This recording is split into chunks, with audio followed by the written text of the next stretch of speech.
L'importance d'avoir des ailiers virevoltants dans une équipe de football est indéniable. Ils apportent de la vitesse, de l'imprévisibilité et de la créativité dans le jeu, ce qui peut déstabiliser les défenses adverses. Dans le cas de Vinicius Junior, il a montré son importance lors du match retour contre le Bayern Munich en Ligue des Champions.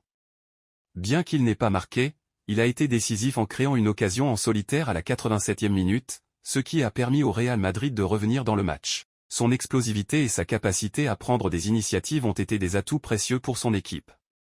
Cependant, en ce qui concerne Sadio Mané et l'équipe nationale du Sénégal, il semble y avoir une préoccupation quant à son rendement actuel. Selon les propos de l'utilisateur, Mané ne semble plus avoir le même impact dans le jeu des Lions de la Teranga. Il est mentionné que Mané ne parvient plus à dribbler les défenseurs de certaines équipes africaines.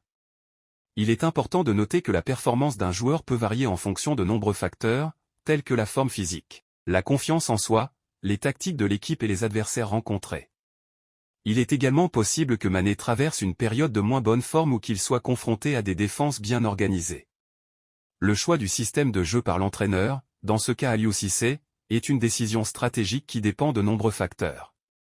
Il est possible qu'Aliou Cissé ait ses propres raisons de préférer le système 3-4-3 et de vouloir l'appliquer en équipe nationale. Les entraîneurs choisissent souvent des systèmes de jeu en fonction des caractéristiques des joueurs disponibles et de la stratégie qu'ils souhaitent mettre en place. En conclusion, l'importance d'avoir des ailiers virevoltants dans une équipe de football est indéniable. Ils apportent de la vitesse, de la créativité et de l'imprévisibilité dans le jeu. Cependant, la performance d'un joueur peut varier en fonction de nombreux facteurs, et le choix du système de jeu par l'entraîneur dépend de plusieurs éléments. Il est donc important de prendre en compte tous ces facteurs lors de l'analyse du rendement d'un joueur ou d'une équipe.